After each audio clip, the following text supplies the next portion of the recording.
పట్టాలపై మచిలీపట్నం తహసీల్దార్ కార్యాలయం ఎదుట కొల్లు రవీంద్ర బైఠాయింపు. దొంగ పట్టాలు జారీ చేస్తున్న అధికారులపై చర్యలకు డిమాండ్. పేర్ని నాని తన కొడుకుని అందలమెక్కించేందుకు పేద ప్రజలకు దొంగ పట్టాలు ఇస్తున్నారని ఆరోపణ. మరో 2 రోజుల్లో ఎన్నికల నోటిఫికేషన్ పెట్టుకుని దొంగ పట్టాలతో ప్రజలను మోసం చేస్తున్నారని ధ్వజం. దొంగ పట్టాలు జారీ చేసే అధికారులపై తక్షణమే చర్యలు తీసుకోవాలి, లేకుంటే ఆమరణ దీక్షకు దిగుతానని హెచ్చరించిన కొల్లు రవీంద్ర. ఇది మోసం కాదు, ఇది మోసం కాదా, ఇది కరెక్ట్, ఇది దొంగ పడనా అసలు పడనా చెప్పండి. దీని మీద సంతకం కాదు, ఇది స్టాంపు డేట్ లేకపోతే చెల్లుద్దా లేదా? నువ్వు చెప్పమ్మా నాకు, స్టాంప్ చెల్లుద్దా లేదా? సీల్ వేస్తేనే చెల్లుద్ది కదా, దీని మీద సీల్ లేదు కదా అంటే చెల్లదు కదా. చెప్పమ్మా చెల్లదు కదా సీల్ లేకపోతే. మిస్ అయిందండి. నేను ఇచ్చాను ఇక్కడ రిపోర్ట్లో, దాంట్లో ఆ నెంబర్లు కొట్టి చూడండి. నేను అక్కడ నెంబర్లో సహా ఇచ్చాను. నేను రిటర్న్ గా ఇచ్చాను, ఆర్గ్యూ చేయట్లేదు, రిటర్న్ గా కంప్లైంట్ ఇచ్చాను. కవర్ చేస్తాను తల్లి నువ్వెంత సునీల్ బాబుతో ఆట ఉందా మీకు? సునీల్ బాబుతో పాటు మీకు కూడా ఉందా? లేదు కదా. లేనప్పుడు అలా మాట్లాడుతాను కాదు, మీకు ఎందుకు అసలు బాధ? మీరు కవర్ చేయడం ఎందుకు? రైట్ మీద కూర్చొని చేయిస్తాను పనులు. ఎలక్షన్ డ్యూటీ చేయించండి. ఎలక్షన్ అమ్మ గవర్నమెంట్ ఇష్యూస్ కాదు, అది గవర్నమెంట్ ఏ ఇష్యూ ఇచ్చింది చెప్పండి. ఎవరు చేయమన్నారు? ఏం డేట్స్?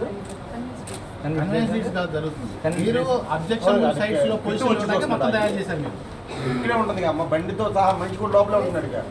మీ దగ్గర ఉన్న మొత్తం చేస్తావు ఇక్కడ కాబట్టి ఇంకో చోట చెల్లి నువ్వు ఎందుకమ్మా ఇబ్బంది పడతావు? ఇట్లా పేదాలని ఎస్సీని బీసీని రిపోర్ట్లో దాంట్లో ఆ నెంబర్లు కొట్టి చూడండి. నేను అక్కడ నెంబర్లో సహా ఇచ్చాను. నేను రిటర్న్ గా ఇచ్చాను, ఆర్గ్యూ చేయట్లేదు, రిటర్న్ గా కంప్లైంట్ ఇచ్చాను. కవర్ చేస్తాను తల్లి నువ్వెంత సంతకం ఏది? ఇక్కడ ఉన్నటువంటి రాజముద్ర ఇది, రాజముద్ర లేకుండా చెల్లుందా? మోసం కాదమ్మా ఇది. మీకు పిల్లలు ఉన్నారు కదా, రేపు మన పిల్లలు ఉన్నారు, మనం చేసిన పాపాలు మన పిల్లలకు కూడా తగ్గుతుంది, గుర్తుపెట్టుకోండి. బందరు శాసనసభ్యుడు మాజీ మంత్రి పేర్ని నాని గారు ఇవాళ వాళ్ళ కొడుకుని అందలం ఎక్కించాలని చెప్పి, ఎమ్మెల్యేగా గెలిపించాలని చెప్పి తప్పుడు నడకలు నడుస్తూ ప్రజల్ని మోసం చేసే విధంగా తప్పుడు పట్టాలు పంచుతూ అడుగడుగునా మోసం చేస్తూ ఉన్నారు. ఇవాళ అనేక సంవత్సరాలుగా రోడ్ల మీద ఉన్నటువంటి వాళ్ళకి ఇవాళగా మాస్టర్ ప్లాన్ మార్చాలా, లేదంటే వాళ్ళకి ఆల్టర్నేట్గా వేరే చోట ల్యాండ్ అన్న చూపించాలా. అవన్నీ కూడా చేయకుండా ఇప్పుడు ఎన్నికల ముందు వాళ్ళని కళ్ళ నీళ్లు తుడిచే విధంగా, మోసం చేసే విధంగా ఈ రకంగా దొంగ పట్టాలు తయారు చేసి ఆ దొంగ పట్టాలు వాళ్ళ కుమారరత్నం గారి చేతుల మీదుగా అందిస్తా ఉన్నాడు పేర్ని నాని గారు. ఇదిగోండి ఈ దొంగ పట్టాలు, ఇది చూడండి. ఆర్ఎస్ఆర్ ఎస్ఎఫ్ నెంబర్ అంట 168. ఎస్ఎఫ్ నెంబర్ అంటే ఏంటంటే స్ట్రీట్ ఫీల్డ్ అంట. స్ట్రీట్ ఫీల్డ్ అంటే రోడ్లకి వీళ్ళు పట్టాలు ఇచ్చేస్తారా? ఎక్కడైనా ఉందా అసలు? ఇది జీవో ఉందా? దీని మీద తహసీల్దార్ సంతకం స్టాంప్ వేశారు. తహసీల్దార్ ఏ తహసీల్దారో తెలియదు, అట్లాగే ఏ డేటో లేదు, అక్కడ ఏదైనా గవర్నమెంట్ అఫీషియల్ ముద్ర లేదు. అంటే ఇది మోసం కాదా? ప్రజలు మోసం చేయదు కాదా పేర్ని నాని గారు? ఈ రకంగా వందలాది వేలాది మందికి దొంగ పట్టాలు తయారు చేసి రోడ్ల మీద ఇచ్చేస్తూ, పంచుకుంటూ, పప్పు బెల్లాలు పంచుతున్నట్టు పనిచేస్తూ మోసం చేస్తా ఉన్నాడు. ఇంకా పైగా అంటాడు ఆయన ఏ ఇస్తే తప్పేంటి అని చెప్పి ఒక బాధ్యత కలిగిన వ్యక్తి మాట్లాడుతూ ఉంటారు. నేను అడుగుతా ఉన్నా, సుప్రీంకోర్టు ఆర్డర్ ప్రకారం ఇవాళ మీకు ఈ పట్టాలకి హక్కులు వస్తాయా? అసలు ఈ పట్టాలు పనిచేస్తాయా? లేదు, ఇవాళ మడుగు పోరంబోకులో మీరు ఇల్లు వేసుకోమని చెప్పి చెప్తా ఉన్నారు. రాత్రికి వాటికి ఇంటి పన్నులు వేస్తా ఉన్నారు, రాత్రికి వాటర్ ట్యాప్లు వేస్తా ఉన్నారు. ఇవన్నీ చెల్లుతాయా? ఎందుకు ప్రజల్ని మీరు మోసం చేస్తా ఉన్నారు? ఎన్నికల్లో గెలవడం కోసమేనా ఇంత దిగజారాలా? 5 సంవత్సరాలు మీరు అధికారంలో ఉన్నారుగా, అప్పుడు మీకు గుర్తు రాలేదా? ఇవాళ ఎన్నికలకి 3 రోజుల్లో కోడ్ రాబోతా ఉంది, నెల రోజులు ఎన్నికలు జరగబోతా ఉన్నాయి. ఇవాళ మీ అధికారం పోద్దనే భయంతో ఇవాళ ఈ రకంగానే చేసుకుని ఏదో ఒకటి లబ్ధి పొందాలని తప్పుడు రాజకీయాలు చేసే ఇటువంటి కుట్రలు మానుకోవాలి పేర్ని నాని గారు. ఇది ప్రజలను మోసం చేయడం, దగా చేయటమే. ప్రజలందరూ కూడా ఇవాళ ఏదో ఆశతో ఉన్నారు. ఆశ పెట్టి మోసం చేస్తే ఖచ్చితంగా మీరు నష్టపోతారు, మీరు మూల్యం చెల్లించుకుంటారు. ఇవాళ అదే విధంగా మండలంలో కూడా, బందర్ మండలంలో కూడా ఇవాళ అసైన్ ల్యాండ్లకు పట్టాలు ఇస్తానని చెప్పి కనీసం నోటీసులకి టైం కూడా ఇవ్వకుండా, ఇవాళ వాటి మీద కనీసం సర్వే కూడా చేయకుండా ఇవాళ వాటి ద్వారా కోట్ల రూపాయలు దండుకోవడానికి ఇంకో దొంగ రాజకీయం చేస్తా ఉన్నాడు. వీటికి సహకరించడానికి ఎంఆర్ఓ ఆఫీసులో డిటి దగ్గర నుంచి, విఆర్ఓల దగ్గర నుంచి, ఆర్ఐల దగ్గర నుంచి అందరూ కూడా అర్ధరాత్రి 2-3 గంటల వరకు లైట్లు వేసుకుని ఆయనకి తాబేదారులాగా పనిచేస్తా ఉన్నారు. దీనివల్ల నష్టపోయేది ఎవరు?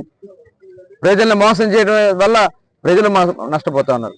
అధికారులు రేపు ఇవన్నీ కూడా ఎంక్వైరీ జరిగితే ఖచ్చితంగా మేము జనవరి నెలలోనే కలెక్టర్ గారికి నేను ఇది రిపోర్ట్ చేయడం జరిగింది. దీని మీద మేము ఒక వినతి పత్రాన్ని కలెక్టర్ గారికి, ఆర్డీఓ గారికి, ఎంఆర్ఓ గారికి అందరికి కూడా మేము పంపించడం జరిగింది, జేసీ గారికి. కానీ దీని మీద ఎటువంటి యాక్షన్ లేదు. 8 జనవరి 2024లో ఇస్తే ఇవాటి వరకు యాక్షన్ లేదు. ఇదంతా కూడా ఖచ్చితంగా బయటికి తీయాల్సినటువంటి పరిస్థితి ఉంటుంది. ఎవరినైనా సరే అధికారులందరికీ చెప్తా ఉన్నాం, మీరు ఎక్కడున్నా, ఈ భూమండలం మీద ఎక్కడ మీరు ఉన్నా సరే లాక్కొచ్చి రేపు చట్టం ముందు నిల్చోబెడతాం. ఆ రోజున మీరు మూల్యం చెల్లించుకోవాల్సినటువంటి పరిస్థితి వస్తుంది. మీ బిడ్డల పరిస్థితి ఏంటో ఒకసారి ఆలోచించండి. నిన్న మాట్లాడతాడు పేరు నాని గారు, నిన్న ఆ జీవో ప్రకారం ఆ ల్యాండ్లన్నీ కూడా ముడా ఆధీనంలోకి వెళ్ళిపోయినాయి అంట. ఆ జీవోని రద్దు చేయడానికి మళ్ళీ ఈయన్ని గెలిపించాలంట. మరి జీవో మేము ఇచ్చున్నట్టయితే ఈ 5 ఏళ్ళు నువ్వు ఎమ్మెల్యేగా ఉన్నావే, 2.5 సంవత్సరాలు క్యాబినెట్లో మంత్రిగా ఉన్నావే. ఇవాళ ఇప్పుడు నువ్వు క్యాబినెట్లో పెట్టాలంటే ఇవాళ ఎన్నికలకు వచ్చేసింది కాబట్టి ఇప్పుడు కాదు, మళ్ళీ ప్రభుత్వం వస్తే రేపు క్యాబినెట్లో పెట్టి రేపు అప్పుడు ఈ జీవోని రద్దు చేస్తామని 5 సంవత్సరాల తర్వాత ఎన్ని క్యాబినెట్ మీటింగ్లు జరిగినాయి పేరు నాని గారు? ఎందుకు ఇంకా మభ్య పెడతావు? ఈ జీవో కాపీలన్నీ ఇంటింటికి పంచమంటాడు. 5 ఏళ్ళు నువ్వేం పీకావు? గడ్డి పీకావా? 5 ఏళ్ళు ప్రజలను మోసం చేసావా? లేకపోతే నువ్వు ఆస్తులు సంపాదించుకుని లెక్కలేసుకోవడం కోసం కూర్చున్నావా? ఎందుకు ఇలాంటి మోసాలు చేస్తావు? దొంగ పట్టాల పేరుతో, లేదంటే ప్రజల్ని మాయ మాటలతో ఇంకా మభ్య పెట్టాలని చూస్తూ ఊరుకునే సమస్య లేదు. మొత్తం బయటికి తీస్తాం. నీ ఆస్తులు తీస్తాం, నీ బినామీ ఆస్తులు తీస్తాం, నీ చుట్టూ ఉన్నటువంటి ఎవరైతే ఉన్నారో వాళ్ళందరికీ కూడా బయట తీస్తాం. బినామీలు మొత్తం కూడా బయట తీస్తాం. ఇవాళ జనసేన, తెలుగుదేశం, భారతీయ జనతా పార్టీ ఖచ్చితంగా ఇవాళ ఎంక్వైరీలు చేపిస్తాం. జాతీయ స్థాయి ఎంక్వైరీలు జరిగితే ఖచ్చితంగా గుర్తుపెట్టుకోండి పేరు నాని గారు, మీరు చేసినటువంటి దోపిడీ, మీరు చేసినటువంటి అరాచకాలు, మీరు చేసినటువంటి అకృత్యాలు మొత్తం కూడా బయటకు తీసి తప్పకుండా చట్టం ముందు మిమ్మల్ని నిలబెట్టాం. కానీ దీనికి సమాధానం చెప్పుకోవాల్సినటువంటి పరిస్థితి వస్తుంది. అధికారులు కూడా తస్మత్ జాగ్రత్తగా ఉండాలని చెప్పుకుంటే నేను హెచ్చరిస్తా ఉన్నాను.